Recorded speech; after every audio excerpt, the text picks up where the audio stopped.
Okay.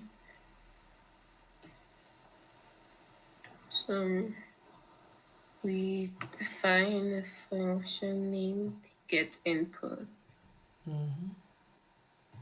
and we use the input number to receive that input from the user We use and the save so hold on. We use the input what? method. Do you know what you said before? I said method. No, you said something else. You said input number. Do you want me to prove it to you that you said input number? Prove it. I'll prove it, don't worry, when you finish. I'm recording what you're doing, so I will send it to you. Alright, What? so go on. We use the input number. Go on. We use the input method Aw. to receive the input from the user and save it in a variable named input string. Mm-hmm. And then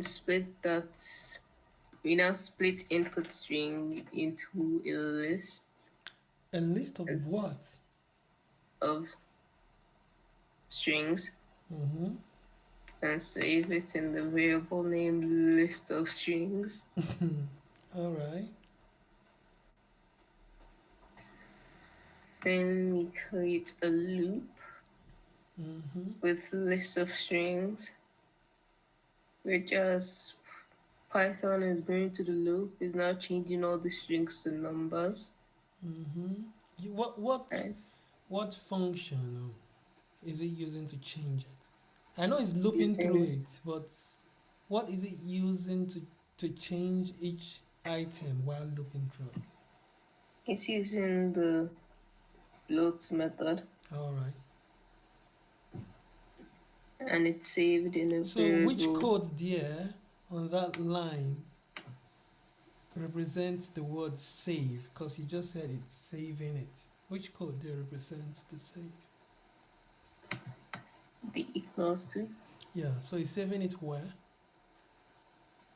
in list of numbers. List of numbers. What is list of numbers? Yeah. In a variable Oh, named list of numbers. alright, so what happens next? But then returns list of numbers. To where?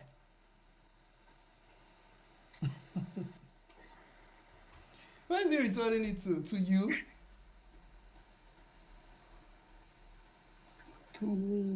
Yes, it's actually returning it to you, the programmer. Is returning it to you, telling you, alright, I've brought what you asked me to do. Because literally, the function is something you've asked to do something, and he has done it, he's giving it back to you. So, programmer, now use it to do whatever you want to do. You understand? Yes. Alright, that was good. I'll send you the video now. Huh? Yeah.